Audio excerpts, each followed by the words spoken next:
Hi guys, welcome to or welcome back to the channel. My name is Lynn. I'm your resident piano player and vocalist, and today I wanted to let you guys in on my experience at my very first K-pop concert, which just so happened to be Stray Kids, one of my favorite K-pop groups, about 2 weeks ago in Chicago.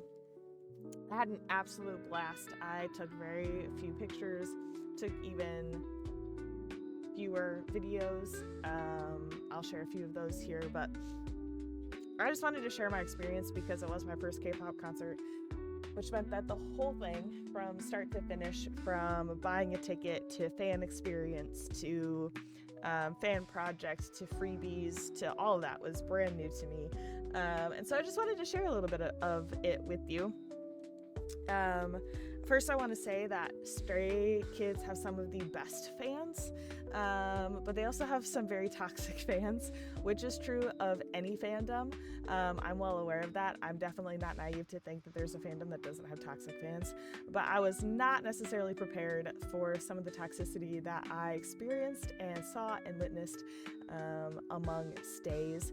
Really sad, honestly, just how stays interacted with each other, how they talked about and interacted with Stray Kids on social media. Just appalling in some regards, but also at the same time, just a very great fan base who generally and genuinely loves Stray Kids, wants to support them, wants to support each other in the fandom. I think the amount of toxic fans in the fandom is maybe 10% of the fan group.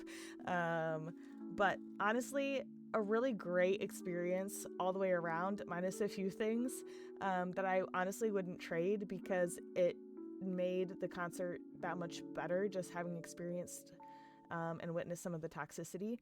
But putting together a fan project was not something I initially thought I was ever going to help with. When I first bought my ticket, I was just excited to finally be able to go to a concert that was K-pop and finally get to see Stray Kids in person.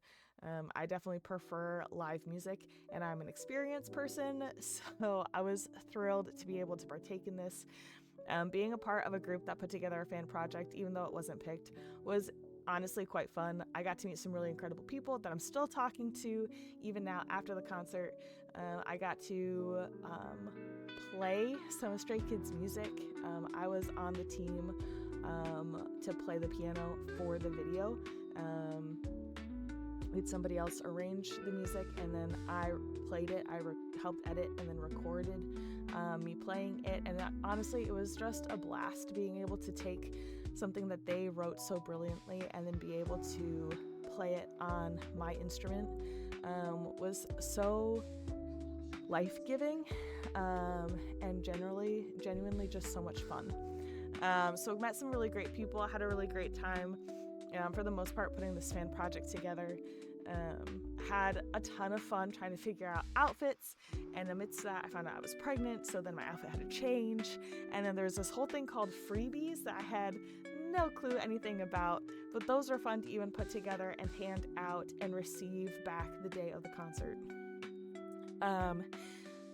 As many of you know, there was a lot of issues at some of the shows with just heat and what it was doing to people's body, and Wrigley Field in Chicago did a fantastic job of just meeting the needs of the fans that were there, of providing extra and really honestly quite excellent care to people. There were misting stations, there were water refill stations. There was a ton of medics on standby, ready to help. My very first thing I saw when I got to Wrigley in line was a girl faint, and medics came rushing out to help her.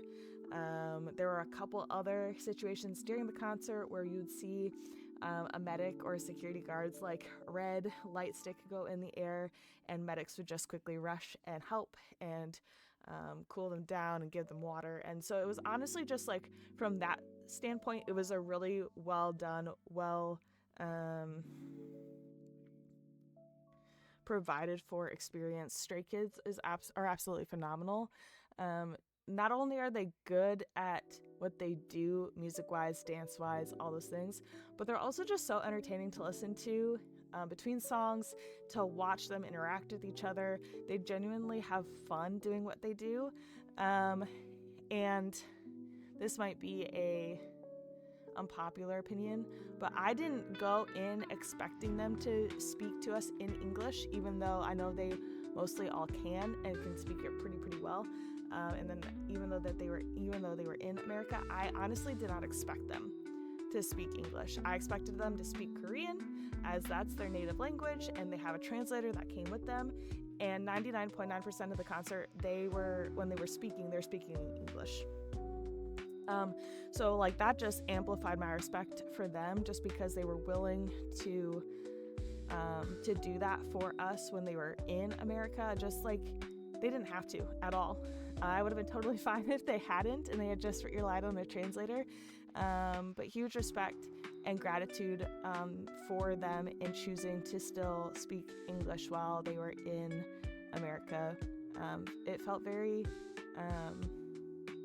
it felt for me as a fan like they were honoring us. They weren't, but like that, like I felt honored that they would even care to speak to us in our first language. So like that was really cool. I had a blast getting ready for the concert. It was hotter than heck that day. I think it was like 93 degrees. I only stood in line, thankfully, before I got into my seat for like an hour, and that hour honestly was way too much time. It was so hot. I have no idea how people who were there for VIP and Barricade were there all day. I genuinely do not understand how they did it, because it was so incredibly hot that day. But despite all that, it was a ton of fun. Had a blast getting to meet some new people that I was standing in line with, people that I was sitting next to. I sat next to a couple who came from Wisconsin, Minnesota? Shoot, now I don't remember. It's one of those two. They had also never been to a K-pop concert, so like the wife and I reminisced and like connected a little bit on that, and we're just fangirling together through the concert because I went by myself and it was also my first K-pop concert. So that was just a ton of fun from start to finish. Stray Kids are absolute geniuses when it comes to their music. They're absolutely brilliant performers. They sound fantastic. They know how to hype up a crowd. They know how to interact with each other and a crowd. Honestly, just so incredibly good. And I'm honestly really, really glad that I didn't take more photos or more videos, because it was so good to just be in the moment. If you get the chance to see Stray Kids, please go see them. Highly recommend. I could literally go on for hours about my experience. So if you're curious about certain things, feel free to ask those in the comments. I might not be able to answer all of your questions, because there might be things that you ask that I didn't experience, but please, by all means, ask your questions. Comment on your own concert experiences, whether that's for Stray Kids or another K-pop group. I know The Rose is in town. Is it in Chicago this week or next week? ATEEZ is in Chicago, also at Wrigley Field at the end of July. Not going to either of those, unfortunately. But so like I know there's a ton of concerts going. So if you've ever been to one and you have input to share, by all means do. If you have questions, whether that's about Stray Kids or K-pop concerts or whatever, please leave those below. I would love to look at them and hopefully answer as many as I can. But honestly, I literally cannot say enough about this concert. If you get the chance to see them live, by all means, take it. Take it as soon as you possibly can. It was a great experience. I'll pop some short videos and photos down now for you guys to see. Again, I didn't record a ton, and what I did record were just bits and pieces, and I didn't take a ton of photos, but you'll at least see a photo of me dressed in front of the stage. I got pretty decent seats for not being VIP. I honestly can't complain. So yeah, I hope you guys get the chance to experience Stray Kids live and in person.